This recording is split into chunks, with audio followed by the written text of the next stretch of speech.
Yes, I can. I can remember two in particular. One was an episode which I called Burning the Charge Bags. In the artillery, after you've been firing the guns for a long time, you wind up with a whole lot of charge bags lying on the ground. The artillery cartridge is about that big, and contains 7 bags, pardon me,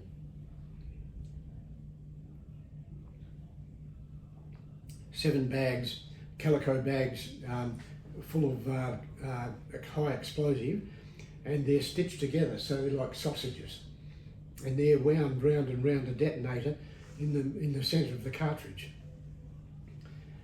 And at the end of a day's firing, you've got lots of charge bags left over, because you pull charge bags out that you don't need to gain the range.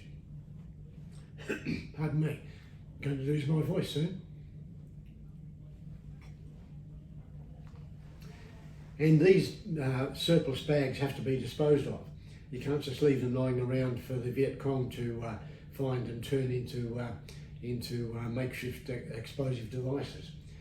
So my job was to supervise the burning of them. And the way you do this is to go outside the fire support base, which was a base about the size of a football field, a small football field, with bunds of earth all around it for protection.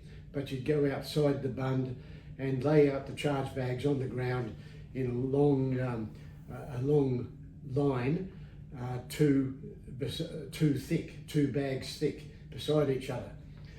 In one particular day, we'd been firing so much that we had an enormous quantity of bags to get rid of, and I thought I'd speed things up by making the line of bags 3 bags thick instead of 2, and made a little triangle out of them with 1 bag on top of 2 others, all the way around the fire support base. And it was quite a spectacle watching these charge bags burn. And the gunners, the soldiers, used to get up on the bund and sit there with their arms crossed and their legs dangling down the front of the bund, watching the spectacle, these bags burning as it raced past them. Well, I bent down, lit a match and put it to the first charge bag, and to my horror, a huge gout of flame erupted.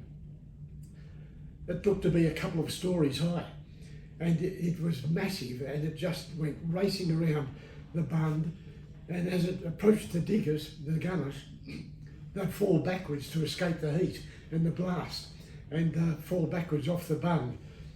No one got hurt, but it was very, very funny, and I would have been severely disciplined by a superior officer had any of them seen it, but my luck was in that day because I was the most senior person there, and I did it myself and I witnessed this myself, but I sure wasn't going to put in a report about it myself.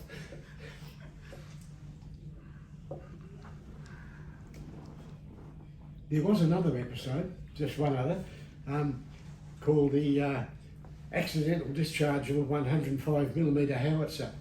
Now in the army, the accidental discharge of a rifle or a pistol is a very serious offence, very serious. There's always an investigation afterwards to find out why this happened.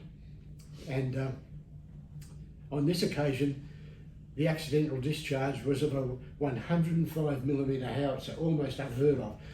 That's 105mm is like that, the diameter of the round. We were lined up. We were lined up to show off to the Americans how quickly we could take our guns into action. And all the guns were in a straight line, and there's an American general on the scene observing what we did. And my 3 guns were at the right hand end of the line, with me standing behind them, so I could watch what happened. But this American general and about 3 other Australian officers, majors and lieutenant colonels, all got themselves into a little group between me and my 3 guns. So I couldn't see the middle gun of my 3. And I had to keep moving from side to side to see around this group of senior officers.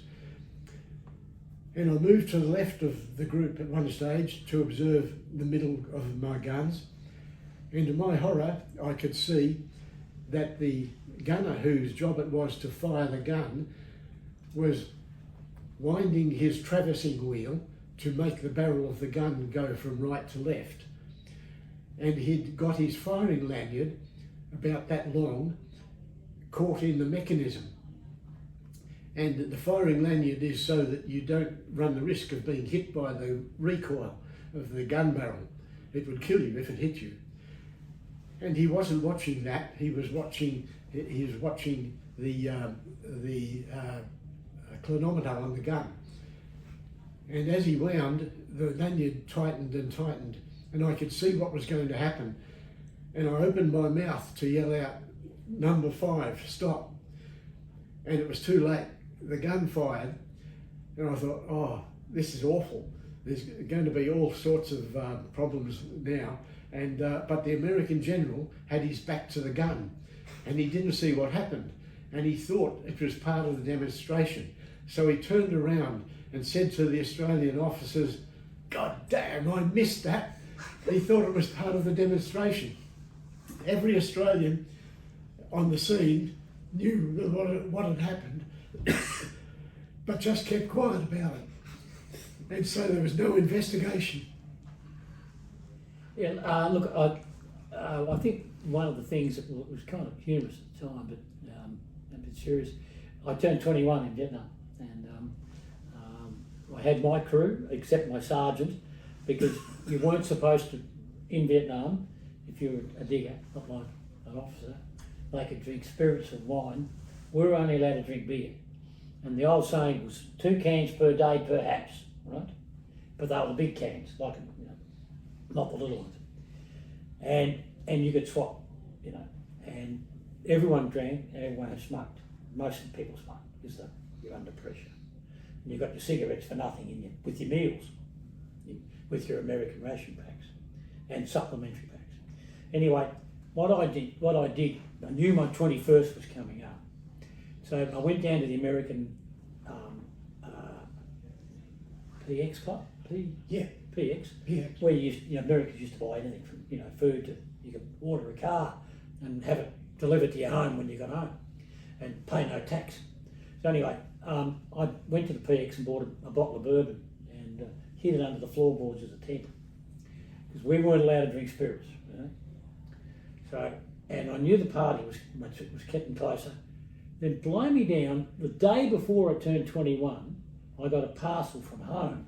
Now, it was incredible because, the irregularity of getting mail was incredible. You often waited weeks and months because of strikes on the docks and all that kind of stuff.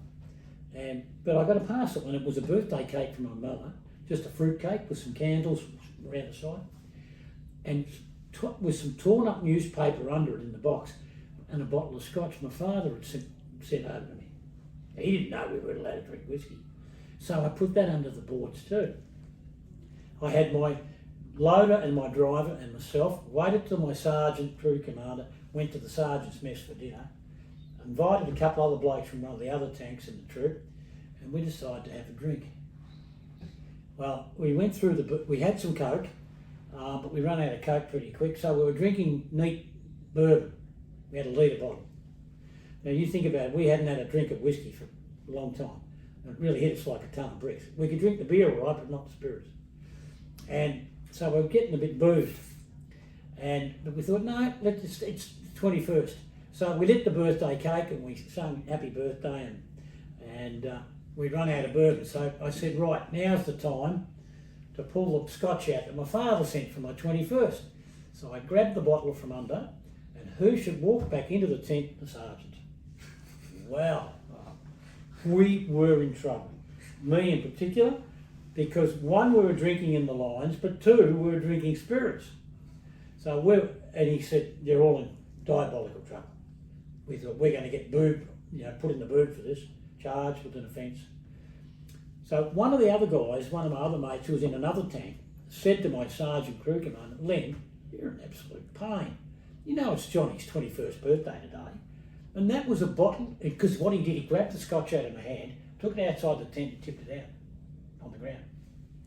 And the other guy said to him, Len, you know that was a bottle of scotch his father sent for his 21st birthday? And Len said, was it? So he stormed off with, he's gone to get the provost to charge us. He's gone back to the sergeant's mess and bought another bottle of scotch. Came back and said, we're now going to have a drink.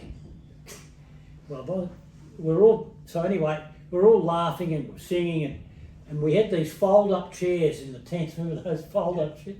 And I fell back in the chair laughing, and the bum fell out of the chair, and there's a steel bar that goes across, and it took all the skin off my back. That night I didn't feel a thing because we had so much booze. But we were laughing so much, but the next morning I could hardly stand up. Oh God, I had to go to the RAP and get it treated, but I didn't complain because I thought, no, I can't complain. But it was a funny episode, and I've got, someone took a photo of it, but it's so badly, the light in the tent wasn't very good, and but interesting. That was interesting.